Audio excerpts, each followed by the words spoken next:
পাহাড় আর মেঘের গভীর প্রেমের সম্পর্ক।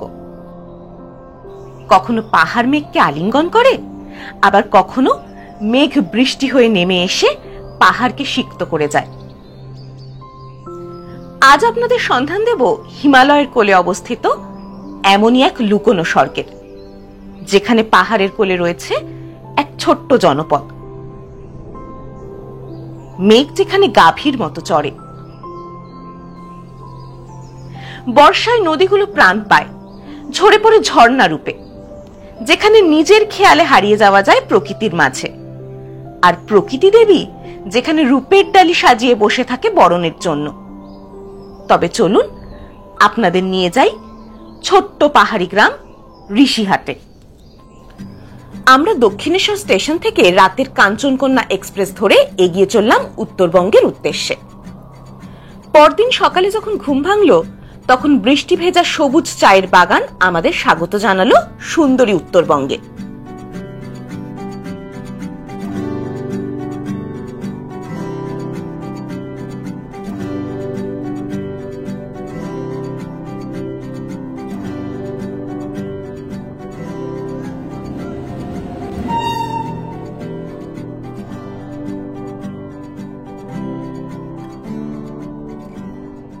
কাল রাতে দক্ষিণেশ্বর থেকে আমরা উঠে পড়েছিলাম কাঞ্চনকন্যা এক্সপ্রেসে, আর এখন আমরা এসে পৌঁছে গেছি শিলিগুড়ি জাংশনে। এবারে আমরা পাহাড়ে যাব ঠিকই, কিন্তু এবার নিউ জলপাইগুড়ি জাংশন নয়, শিলিগুড়ি থেকে আমাদের যাত্রা শুরু হবে। তবে চলুন এবার এগিয়ে যাই আমাদের গন্তব্যের দিকে।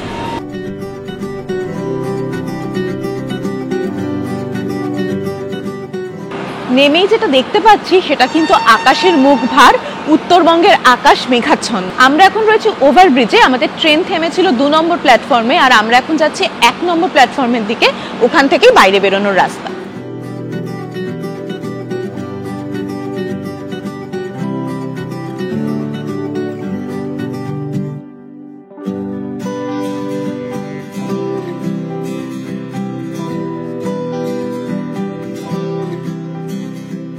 শিলিগুড়ি স্টেশনের বাইরে তো জানেনই প্রচুর গাড়ি পাওয়া যায়, আর আমরাও ব্যাগেজ নিয়ে একদম রেডি। গাড়ি এসে গেছে, গাড়িতে উঠে পড়ব। আমরা এবারে যাচ্ছি উত্তরবঙ্গের এক নতুন জায়গা ঋষিহাটে। আমরা যদিও গাড়ি বুক করে নিয়েছি, তবে কম খরচে ঋষিহাট পৌঁছতে চাইলে শিলিগুড়ি স্টেশনের বাইরের বাস স্ট্যান্ড থেকে দার্জিলিং যাওয়ার বাস ধরে ঘুমে নামুন। ঘুম থেকে 700 থেকে 800 টাকায় মারুতি ভ্যান পাবেন ঋষিহাট যাওয়ার জন্য।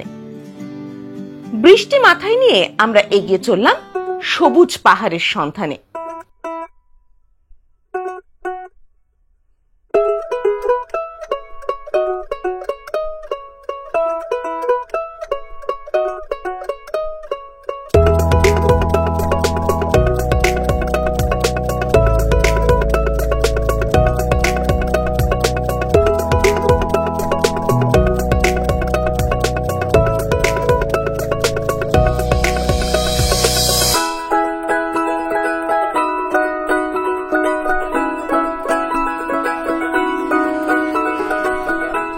আমরা মাঝে একটা জায়গায় চা বিরতির জন্য দাঁড়ালাম। ক্ষণিকের বিরতির পর আবার এগিয়ে চলা।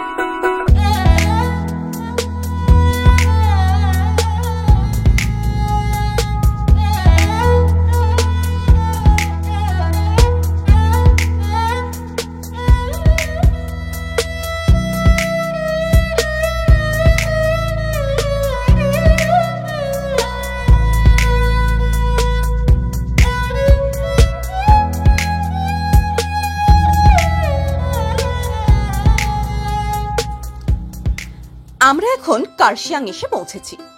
কার্শিয়াং ঢুকতেই মনে হলো পৌঁছে গেছি মেঘেদের রাজ্যে।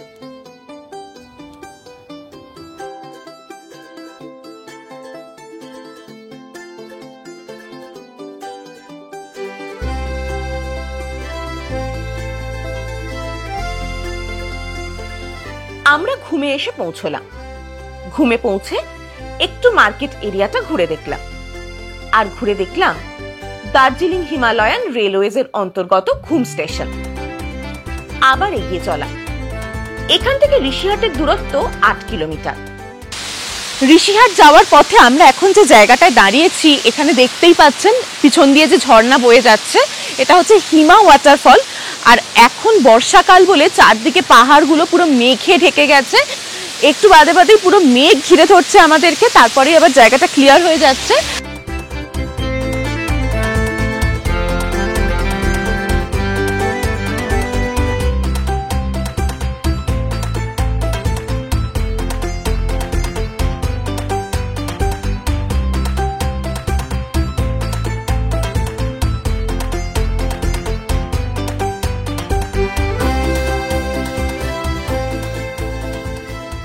এখন আমরা এসে পৌঁছে গেছি ঋষিহাট, আর আমরা আজকে থাকতে চলেছি কল্যাণ মাউন্ট নেস্ট হোমস্টেতে।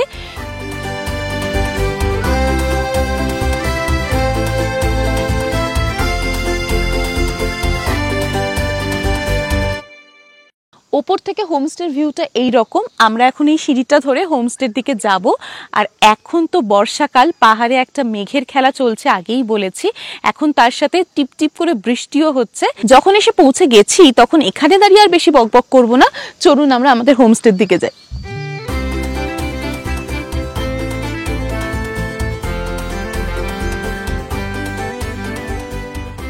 এই বর্ষায় পাহাড়ের রূপ তো একেবারে বদলে গেছে।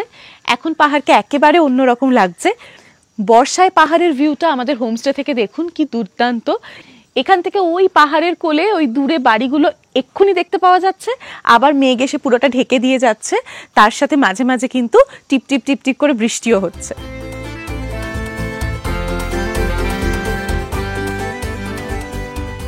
কল্যাণ মাউন্ট নেস্ট হোমস্টেতে আমাদের রুম একেবারে রেডি, শুধু আমরাই ভেতরে ঢোকার অপেক্ষা।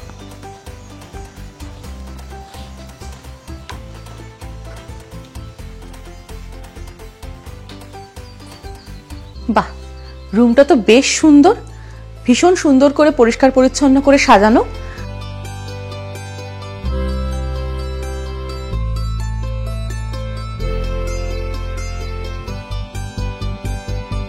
দেওয়ালগুলো এরকম কাঠ দিয়ে বানানো, পুরো প্রকৃতির সাথে সামঞ্জস্য রেখে। আর তার সাথে যেটা ব্যাপার, অ্যাটাচ টয়লেট রয়েছে, রয়েছে গিজারও।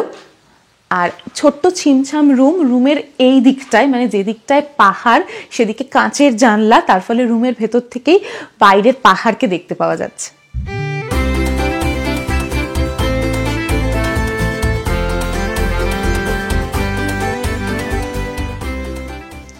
এরকম একটা বৃষ্টি ভেজা দিনে হোমস্টের বাইরে বসে চায়ের কাপে চুমুক দিতে দিতে প্রাকৃতিক শোভাকে উপভোগ করার মজাটাই কিন্তু আলাদা।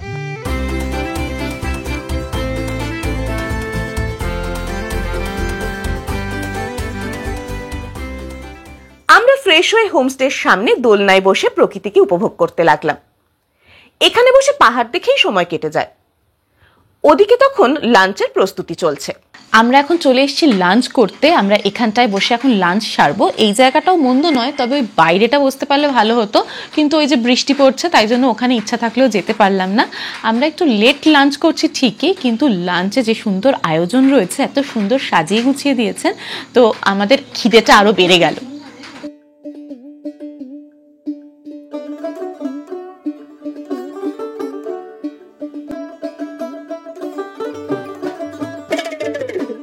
সমস্ত খাবারটাই কাঁসার থালাবাটিতে পরিবেশন করা হয়েছে, তার ফলে দেখুন দেখতে আরো সুন্দর লাগছে। প্রথম পাতেই ঘি, তারপরে ডাল, তরকারি, মাছ, স্যালাড সব দিয়ে জমিয়ে লাঞ্চটা হবে।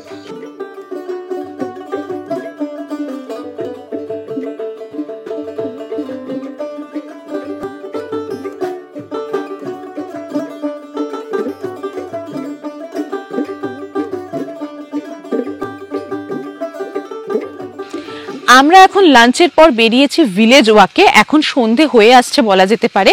আমরা এখন জঙ্গলের মধ্যে দিয়ে এরকম একটা রাস্তা ধরে এগিয়ে চলেছি। টিপটিপ করে বৃষ্টি পড়ছে, তাই জন্য ছাতাকে ভরসা করেছি। আর চারদিক থেকে ঝিঁঝি আর আরো নানান পোকার আওয়াজ আসছে। এসবের মধ্যে দিয়ে ব্যাপারটা এনজয় করতে করতে এগিয়ে চলেছি।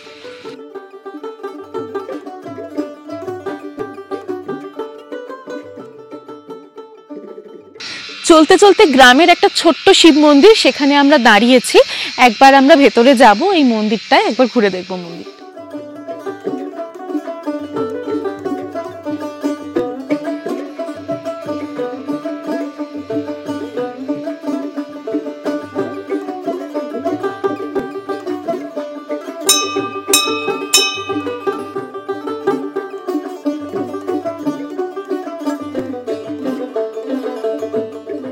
মন্দিরের ভেতরে এত সুন্দর ওনারা ওয়েলকাম করলেন এবং আমি তার সাথে প্রসাদ হিসাবে পেয়েছি আপেল। খুব ভালো লাগলো, ছোট্ট একটা মন্দির, বেশ ভালো লাগলো গ্রামের মানুষের আন্তরিকতা।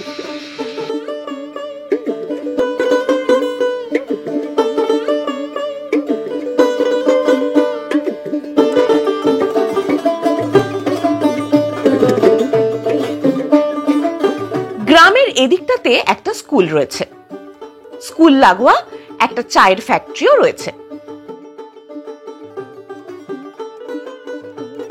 ফ্যাক্টরি লাগোয়া একটা সুন্দর চায়ের বাগানও আছে।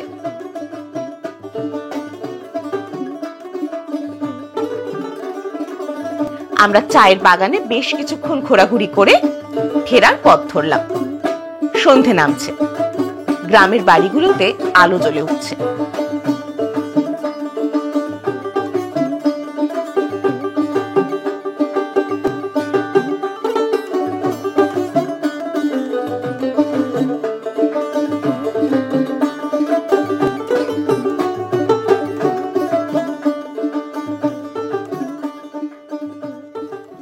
রাত বাড়ার সাথে সাথে বৃষ্টির ঘনঘটাও বাড়তে থাকলো।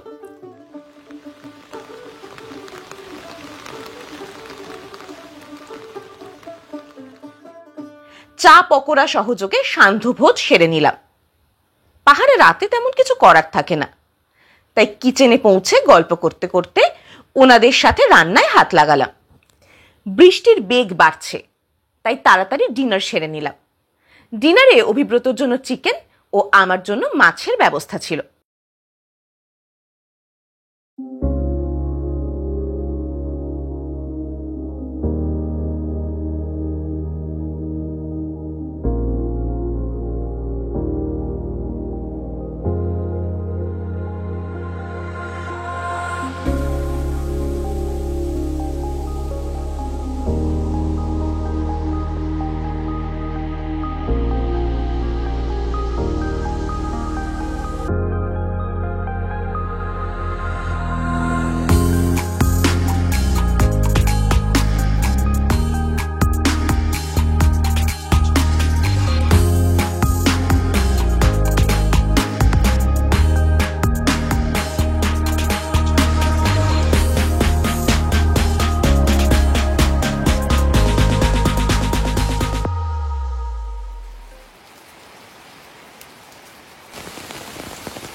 Good morning. সকাল থেকে যাকে বলে কাঁপিয়ে বৃষ্টি হচ্ছে, আর বর্ষায় পাহাড় কেমন সেটা দেখতেই তো পাহাড়ে আসা।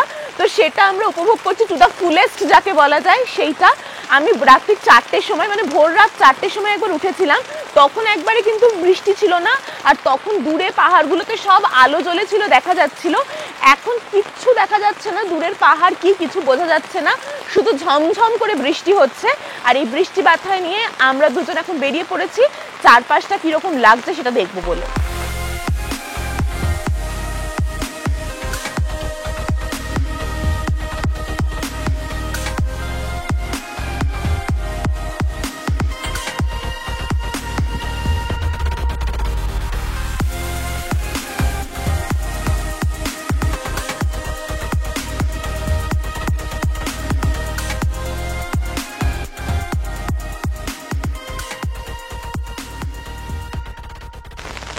কল্যাণ মাউন্টেন নেস্ট হোমস্টে থেকে মোটামুটি 3 কিলোমিটার রাস্তা আমরা ওই পাহাড়ি পথ ধরে বৃষ্টি মাথায় নিয়ে এসে পৌঁছেছি এখন মনেস্ট্রির কাছে। আসতে বেশ ভালোই লাগলো এরকম বৃষ্টি মাথায় নিয়ে। আমরা দুজন মানে ট্যুর প্ল্যানার ব্লগ যাদের কাছে জার্নিটা বেশি ইম্পর্টেন্ট, ডেস্টিনেশনটা নয়, চলে এসেছি একটা পুচকে মনেস্ট্রি দেখবো বলে। ওটা তো একটা ছোট্ট একটা উপলক্ষ, আসল ছিল আমাদের এই রাস্তাটা উপভোগ করা। বেশ ভালোই লাগলো।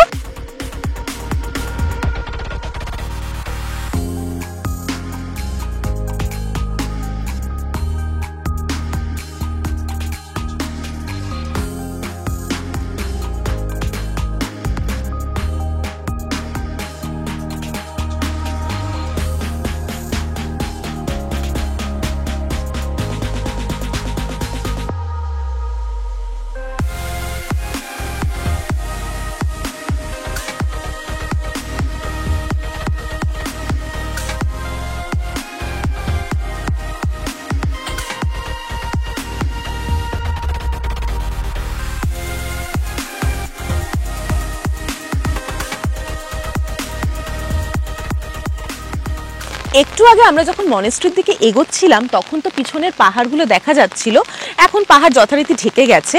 সেই সময়তে কিন্তু 3টে পাহাড়কে একসাথে দেখতে পাওয়া যাচ্ছিল, মানে 3টে পাহাড়ের মিলনস্থল বলা যেতে পারে। সুতরাং যারা মনেস্ট্রি দেখতে আসছেন, মনেস্ট্রি তো দেখবেনই, কিন্তু একবার চোখটা সরিয়ে দূরের পাহাড়গুলোকে দেখে নেবেন, 3টে পাহাড় কি সুন্দর এখানে মিলেছে।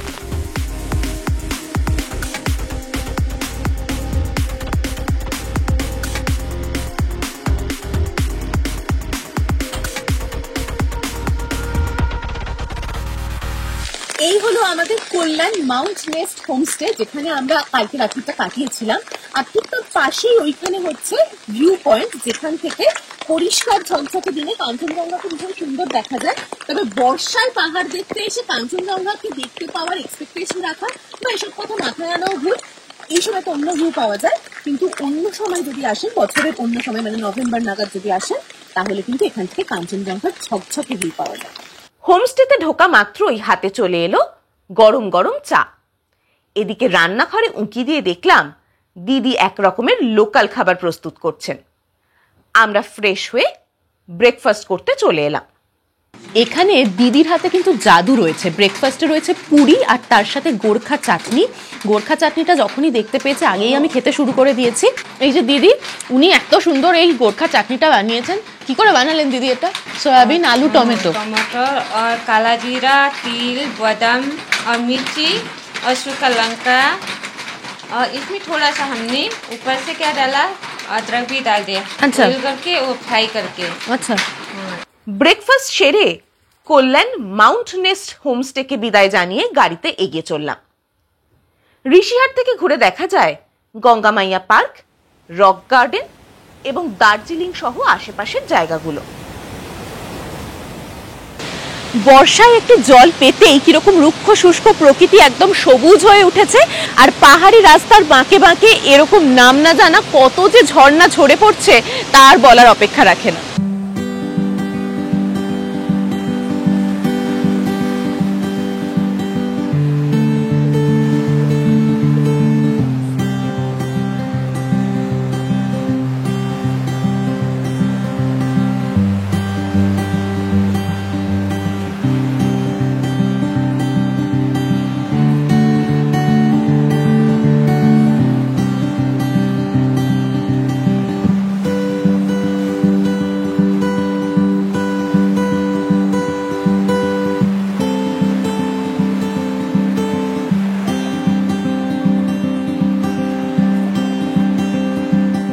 আমরা রক গার্ডেন ঘুরে দেখে নিলাম।